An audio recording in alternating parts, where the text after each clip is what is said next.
예, 오늘은 여기 여의도 공원에 나와 있습니다. 오늘 김종인 비대위에 대해서 말씀드리고 싶어요. 아마 제가 이번 비대위 출범을 앞두고 비대위원의 물망에 오르는 것도 많이 보셨을 테고, 그리고 뭐 제가 김종인 장관이랑 같이 일해본 경험이 있기 때문에 제가 하는 말들에 좀 비중을 둬서 보도하는 곳들이 있었던 것도 아실 겁니다. 이번에 근데 비대위원 저한테 제안 안 왔고요. 저는 안 올 거 알고 있었기 때문에 제안 안 한다고 했습니다. 왜냐면 김종인 장관님 스타일상 지금 새로운 사람 발굴하는 게 굉장히 중요하다라고 생각하고 있을 것이고요. 이번에 비대위원으로 선임된 김재섭, 그리고 김병민, 그리고 정원석. 전 정원석 씨랑은 얘기를 해본 적이 거의 없네요. 예, 근데 김재섭, 김병민 이런 분들은 하나같이 전부 다 30대지만은 아주 뛰어난 그런 인재들이기 때문에 뭐 전혀 제가 제 역할을 꼭 해야 된다는 그런 부담감을 가지지 않는 그런 비대위가 될 걸 확신합니다. 사실 이게 있어요. 그 비대위원을 하면은 다른 건 다 뭐 그냥 할 수 있는데 월수금 회의 나가가지고 계속 발언해야 되는 게 사실 굉장한 부담입니다. 뭐 그게 다른 활동하는데 상당한 지장들이 있거든요. 그래서 이번에는 저는 올 여름에 미래통합당, 이제 당명이 어떻게 바뀔지 모르겠지만은 당원 기반을 넓히는 것을 최우선 과제로 하고 있기 때문에 월수금 회의에 붙어 다니면 안 되잖아요. 그래가지고 좀 다른 역할을 좀 모색해 보려고 하는 것도 사실입니다. 지금 김종인 그 비대위원장이 언론에 공개적으로 언급한 바에 따르면은 정책적으로 파격적인 면을 보이겠다라고 했는데, 사실 이게 고육지책입니다. 왜냐하면은 공천이나 이런 것을 통해 가지고 인적 쇄신을 통해서 혁신을 보여줄 수 없기 때문에 정책적인 면에서 굉장한 전환을 이끌어내는 것으로 관심을 끌어야 되는 것이 이번 비대위의 숙명이거든요. 이거 대한민국에 할 수 있는 사람 몇 명 없습니다. 예전에 2012년에 박근혜 비대위에서 박근혜 비상대책위원장의 지도 하에서 김종인 전 장관이 경제민주화, 중도화 프레임을 성공시킨 적이 있거든요. 그때 이후로는 비대위가 정책적 전환을 통해 관심을 받아본 일이 거의 없을 겁니다. 그래서 사실 구관이 명관이라고 그걸 해봤던 분이 이제 김종인 장관이니까 이번에 또 이런 막중한 어떤 역할을 맡게 된 것이겠죠. 그래서 첫 번째 전장으로 제가 이제 짚고 싶은 것은 김종인 장관이 경제민주화라는 프레임을 다시 들고 나올 개연성은 굉장히 떨어집니다. 왜냐하면 그 단어의 신선도라고 할까요? 그런 정치적 수명이라고 하는 것이 거의 다 했기 때문에 담론을 하나 새로 형성해야 되는데, 저는 지금까지 김종인 장관의 그 발언 맥락 이런 것들을 살펴봤을 때 제가 이미 언론에 몇 번 얘기했듯이 기본소득제에 대한 접근이 아마 화두가 될 가능성이 높다. 물론 기본소득제라는 단어를 그대로 쓰진 않을 겁니다. 하지만 보편적인 수당지급론에 대해 가지고 충분히 언급이 있을 것 같은데, 그게 왜 그러냐면요, 잘 생각해 보시면 2012년 비상대책위원회에서 제가 그때 김종인 비대위원과 같이 있을 때 그때 처음 입안된 것이 기초연금이었어요. 지금 기초연금이라는 것이 어르신분들에게 지급이 되고 있는데, 그게 사실은 기본소득제와 닿아 있는 부분이 있습니다. 물론 상위 30%를 제하고 이제 주는 것이긴 하지만은, 그래서 아마 그 담론에 크게 거부감이 없는 김종인 장관이 틀을 바꾸려고 할 거고요. 이분이 재정학자예요. 재정학이라 하면은 경제학 중에서도 이제 조세, 그에 따른 정치적 어떤 영향 등을 폭넓게 공부한 학문인데, 국내 경제학자 많지만은 그 중에 재정학을 주로 공부한 분은 없어요. 근데 이 김종인 전 장관을 제가 사석에서 이제 뵙고 식사할 때 보면은 이분의 세금 정책에 대한 관점은 부가세를 건드려야 된다라는 그런 입장이에요. 그러니까 부가세에 대해서 굉장히 관심이 많으신데, 지금 우리나라 부가가치세가 10% 정도 되잖아요. 근데 이것을 제가 예전에 수치가 정확하지 않아서 12, 13%까지 올려야 되는 거 아니냐는 취지로 한번 사석에서 말씀하신 적이 있었는데, 그게 왜냐하면 이미 다른 영역에서의 세원은 굉장히 투명해졌다는 거예요.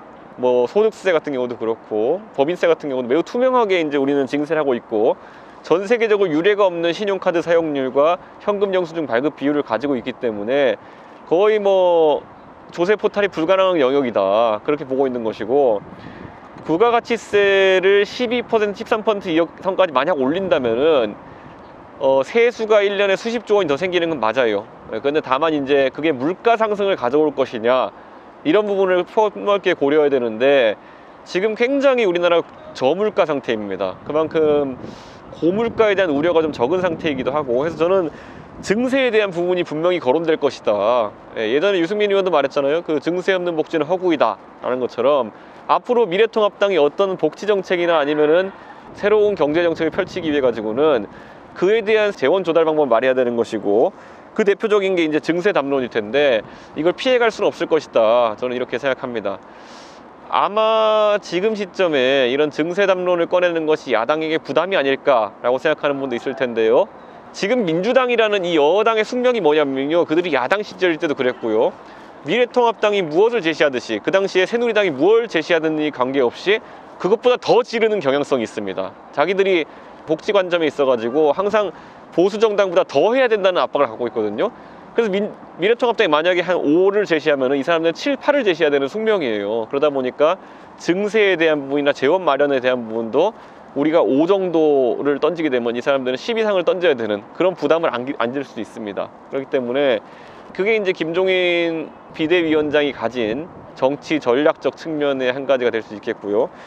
당의 정강정책을 바꾸는 일부터 아마 시작할 겁니다. 지금 정강정책이라 하면 그 당의 헌법과도 같은 것인데, 예전에 박세일 교수가 그 뉴라이트 중심의 MB 시절의 한나라당을 만드는 과정 속에서 선진화 담론을 갖고 왔었고, 그 다음에 그 한나라당이 새누리당으로 넘어가면서 박근혜 새누리당이 되면서 국민행복담론이라는 걸 갖고 왔어요.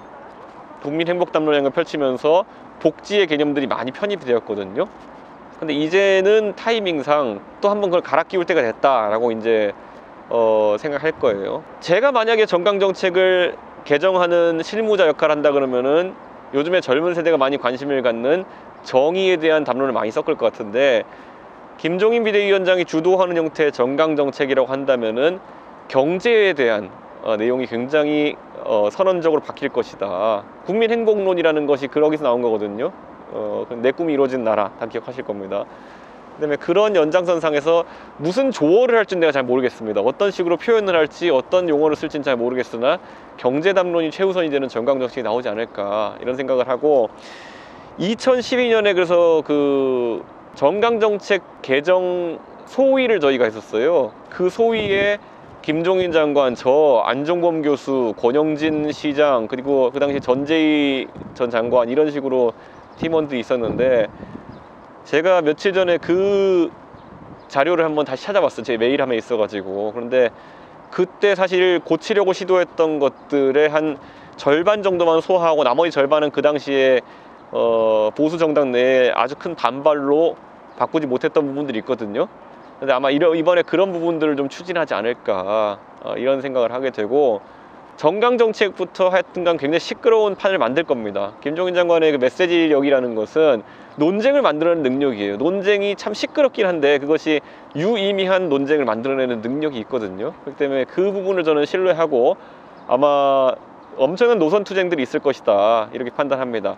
이번에 흘러나온 얘기로 여의도 연구원을 발전적 해체를 하겠다 이런 얘기는 나오는데, 정책 기능을 강화하겠다라는 걸 받아들여도 돼요. 이제 여의도 연구원이 여론조사 기능이 강화됐었는데, 여론조사는 안심번호 여론조사 도입된 이후에 기술이라는 것이 많이 이제 의미가 없게 됐어요. 그러니까 어느 쪽에서 뭐 어느 노하우를 가지고 조사를 하는 것이 뭐 더 정확하다 이런 의미가 없어지는 게, 안심번호 여론조사를 하면 포집 자체가 그냥 어느 뭐 신생 여론조사 회사라도 할 수 있는 거거든요. 그렇기 때문에 그런 측면에서 여론조사 기능에 대한 축소, 다만 정책 기능에 대한 강화, 지금 우리가 의석수가 이제 103석으로 아주 줄어들었기 때문에 결국에는 정책 기능을 원외에서도 그리고 연구소에서도 어느 정도 수행하지 않으면은 원내에는 인력만으로는 여당에 대응할 수가 없어요. 그렇기 때문에 선거에 영향을 끼치는 여론조사 기능이라든지 이런 것은 최대한 뭐 외주와 또는 당 외부에서 자료를 받아올 수 있다 하더라도 당 내에 상당한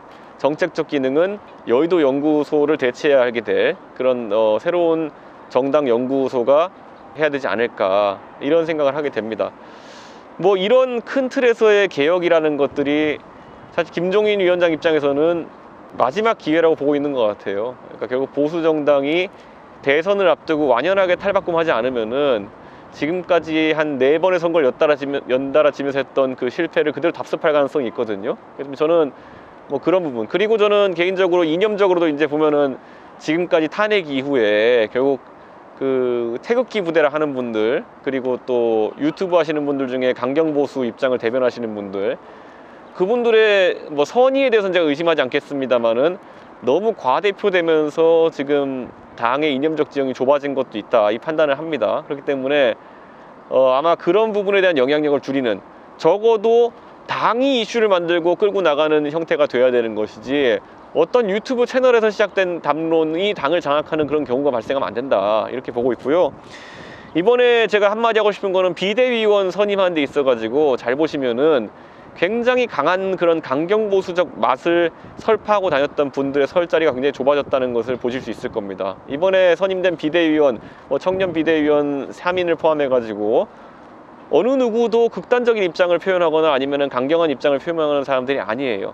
그 전통적인 미래통합당 지지층, 보수 지지층에서 그분들을 공격하는 모양새가 나올 수 있어요. 아니 왜 세게 달려들고 여당과 싸우지 않느냐, 이렇게 얘기할 수 있는데, 정치인들은 언제나 싸울 기회를 엿보고 있습니다. 그 싸울 기회가 나오면은 한 번의 상대를 공격해야 되는 것이지, 계속 뭐 가가지고 집회한다고 해가지고 결과가 나오는 건 아니거든요. 왜냐, 정치인이 하는 모든 행위는 결국 언론을 통해서 세상에 전달되는 것이고, 그 언론이 예를 들어서 별로 새로운 것이 없는데 계속 집회만 하네, 이런 식의 인식을 갖게 되면은 그 정당은 죽은 정당이 되어버려요. 그렇기 때문에 저는 이슈 파이팅을 철저하게 잘 붙어서 해야 된다, 이런 생각을 하는 겁니다. 제가 지난번에 제가 이제 청와대 쪽에랑 뭐 여러 가지 의혹들, 지금 불거지고 있는 것들이 곧 터질 것이다, 이렇게 얘기했는데요. TV조선에서 보도하면서 알려지긴 했지만은 그 윤건영 당선자가 거기 같이 일했던 분에게 이제 사실 모종의 폭로를 이제 당하는 그런 상황이 이제 오게 된 것 같은데, 이번에도 이해찬 대표가 선제적으로 무슨 뭐 노무현 재단을 둘러싼 검은 그림자가 지금 뭐 오겠다, 이런 얘기 했는데, 노무현 재단에 대해서 누군가 검은 그림자 씌우려는 게 아니라요, 노무현 재단이 검은 그림자를 지금 밖에 약간 들이우고 있는 부분도 있습니다. 제가 이제 아직까지는 제가 이제 탐문하고 찾아내는 내용들을 이렇게 공개하기는 어렵지만은, 알릴레오 방송 관련해서도 굉장히 흥미로운 제보가 지금 들어와 있습니다. 알릴레오 방송이 노무현 재단의 운영 목적과 맞게 운영되었는가, 거기에 대해서 관계기관에서 시정 조치를 했다는 얘기도 흘러나오고 있는데, 그 부분은 사실관계를 확인하는 대로 아마 좀 언론에서 보도하지 않을까, 이런 생각을 하고 있습니다. 뭐